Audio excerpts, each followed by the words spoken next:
we've got the ball, which means we're now in possession and we're going to advance the ball into the other half of the pitch.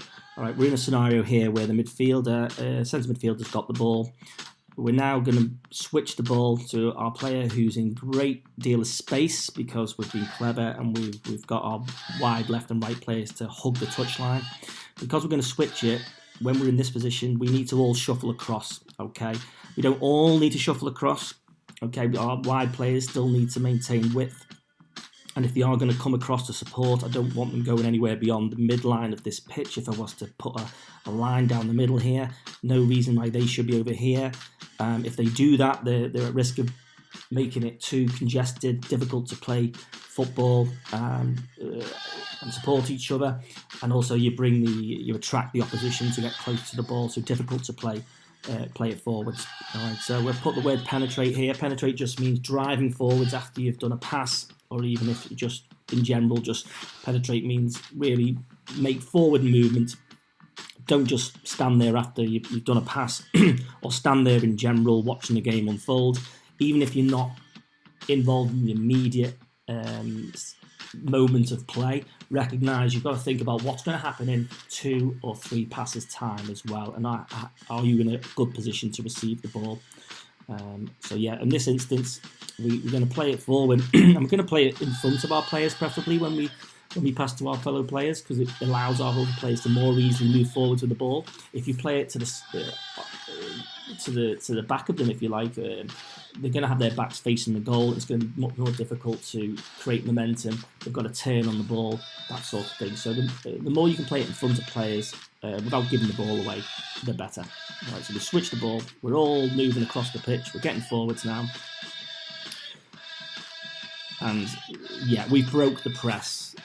Breaking the press, again, means we're under pressure from the opposition. They've come to close us down, but because of the amazing positions we've taken up on the pitch, it means we can dribble through the gaps that they've created or pass the ball purposely through those gaps, and we've taken a few of their players out of the game, so we've broke their press, their pressuring of the ball. And yeah, we've played it in a wide position, and we're in a good setup now because we're out wide, and we can look to try and cross it into the box or play it into the midfield. All right, I'll reset the ball in terms of, let's say we've got it in defence here. We're still at phase 2 possession. We're advancing the ball into the opposition's half now, and we're looking to create overloads. Overloads meaning outnumbering the opposition, either by having 2 players in a little area of the pitch against their 1 or 3 against 2. We don't have like 5 versus 2, that sort of thing. So if we have too many players in a small area of the pitch, it means we've left space in other areas of the pitch, doesn't it? So we do not want that. We want our defenders to always be mindful of defending, particularly one in particular, if there's only one player to mark. But yeah, this is about really getting into the box or getting into good positions to create a shooting opportunity.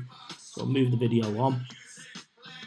Defender plays it into our centre midfield pivot, so he's able to therefore play it out wide. And now here, hey presto, 2v1, 2 Reds versus the 1, and we're in a favourable position. These guys can work the ball between themselves. He could maybe dribble it forwards and he could be drawn out, creating more space for this guy. Or you could dribble it into that space here. Lots of good options, okay? You've even got a bit of a diamond being created here, so move the video on. Just like that, in the same, pretty much a similar area of the pitch. Number 7, our centre forward, moved across. Defender, he's switched on, he's come with him and created a 3v2 effect, okay? But we've still got triangles all over the place, diamonds here as well. We're in a good position. Okay.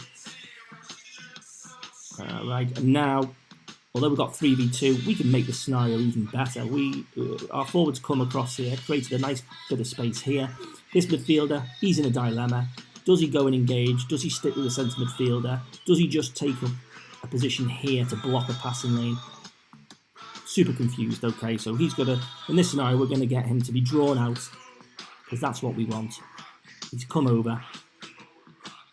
Our defender has played it forward. Our centre forward switched on. He's played a nice little ball to our centre midfield player who's produced a genius bit of forward movement. And look at this, 4v4 on the attack. We've got 4 players in and around their box. They've got 4 defenders. Okay, there's a 5th yellow here, but we've gone beyond him, haven't we, with the ball? and now we're looking to switch the play. He's decided, rather than having a shot or centre midfielder, he's looked to play it to our wider man, who's cut in order to try and score a goal. However, on this occasion, he's unlucky. The defender's read it, and he's won the ball.